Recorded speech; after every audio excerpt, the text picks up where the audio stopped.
Elevating case studies, process and impact. Explore the 5 levels of failure and how creative studios communicate their work's value. Discover how to transform your showcase from a crutch to a powerful business leverage. Let the work talk for itself. I hear this over and over from artists and studio owners, newcomers and veterans alike. The problem? It's pure bullshit.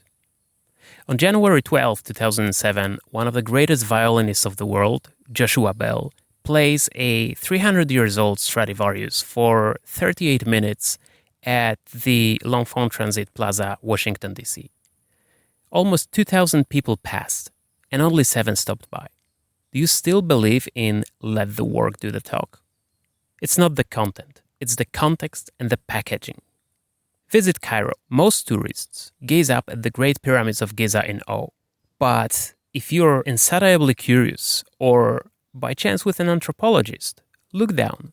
It's the massive pavement slabs right under your feet that reveal the real story. Why do I bring it? Imagine your clients visit the great portfolio of your firm without guidance. You're leaving the fate of your business in hands, or rather eyes, of the unprepared, not knowing where to look and what to make out of it. No, the work does not speak for itself. It is your role to sell its value, and to start, you have one objective: demonstrate the impact of your work. Or volunteer in the race to the bottom, commoditizing your work further if the unstoppable industry forces and AI wasn't enough. What's the status quo? Let's take a look at how creative firms present their work. We'll go through 5 levels, and for each, see for yourself how well it passes the so what test. Simply ask yourself a question: so what? The power of this question is that it clearly points to the impact, or lack thereof. Level 1. Let the work speak for itself. We covered that. Nada. You're letting the illiterate or the Chinese judge Shakespeare in original. Level 2.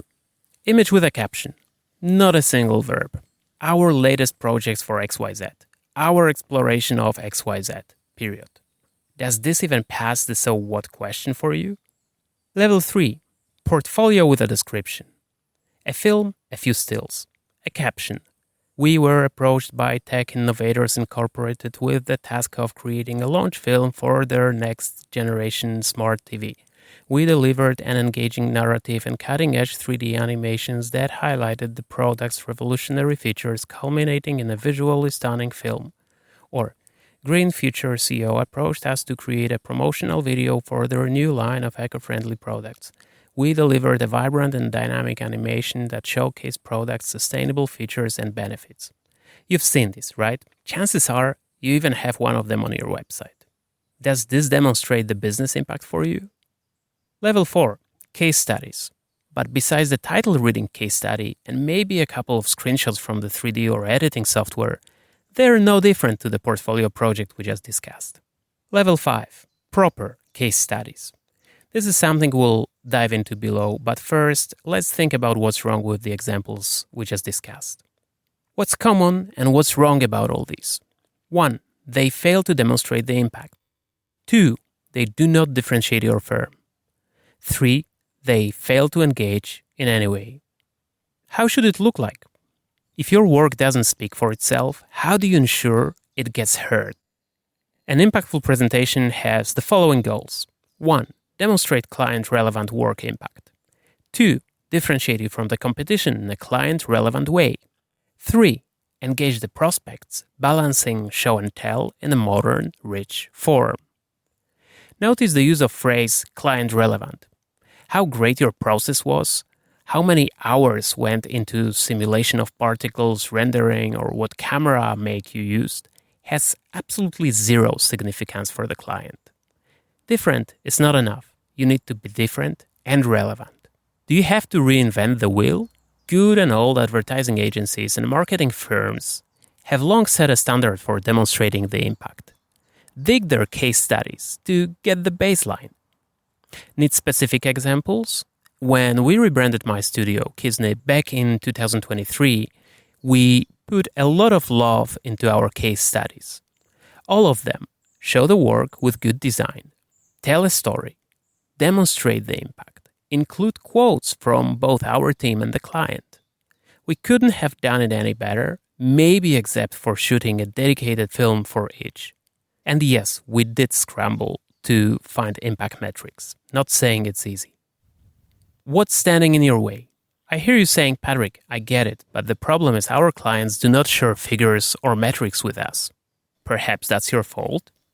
If you look at how advisors or consultants sell their work, you'll notice that unlike you, they rarely have deliverables.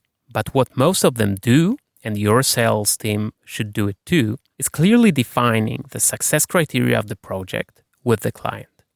I've seen only a handful of producers that do this in the broader creative industry.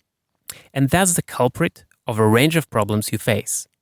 Massive value misalignment, lack of recognition of your hard work, undervaluation, lack of impact, hurt profits, and low client retention. Here, we're back to the core of the value method. The past and the future. So for the projects in retrospective, you'll have to scramble, ask, invent, bend, or be fucking creative in other ways to get the metrics. But it's well worth it. For new projects, you need to implement value alignment as part of the process of starting a project and client onboarding, clearly aligning on what constitutes value of the project and what are the success criteria. Do it, and you'll be ahead of majority of firms out there, even the shiniest ones. Next steps. Need help in getting unstuck with the way you currently communicate the value of your work? Want a brain to strategize and deploy value-driven and value-demonstrating communications, not just for your showcase, but the entire firm? Curious about how the value method can help not just elevate your showcase, but everything that matters for your business? Let's talk. And if you're that maverick that takes my advice and implements it all by yourself, give me a shout. I'd love to take a look at the results. Stay prolific. Until the next one. Thank you for listening to the Futurecrafting Thoughtcast, insights into leading, building, and evolving B2B brands in tech and creative sectors. Coming at you from Patrick Kizny, the fast thinker, entrepreneur, and advisor to audacious venture founders.